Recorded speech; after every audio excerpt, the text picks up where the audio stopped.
Maglalagay ako ng cooking oil. Igigisa ko na tong luya.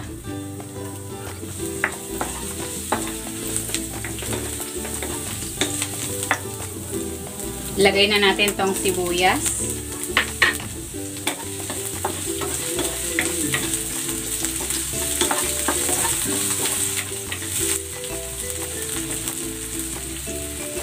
At ang bawang.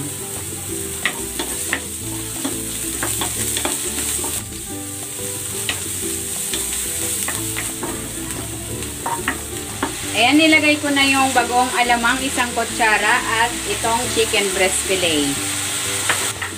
While waiting, kung hindi ka pa nakapag-subscribe sa aking channel, please subscribe at i-click mo na rin ang notification bell para lagi kang updated sa aking latest recipes. Lalagay ako ng paminta.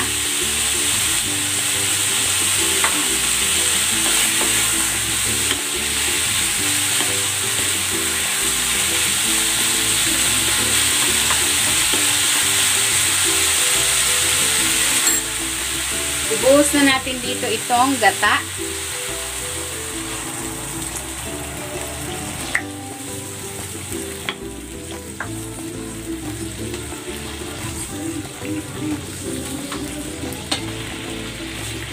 Takpan natin.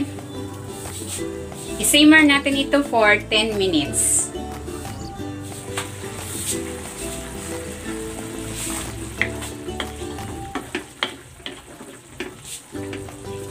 Ilalagay ko na dito itong sitaw. And maglalagay ako ng sitaw para may gulay na rin.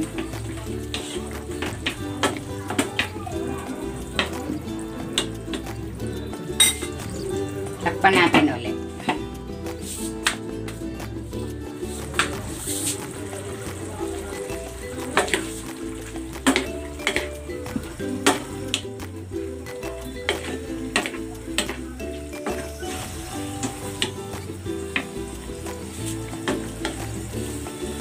Titimplahan ko ito ng asin. Ilalagay ko na rin itong siling green at ang siling labuyo.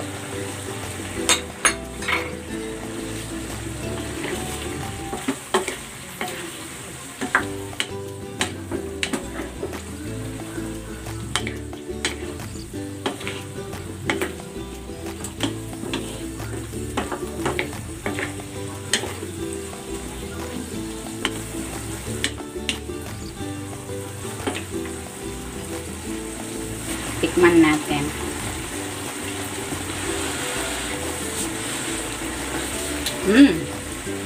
Sarap. Medyo maanghang.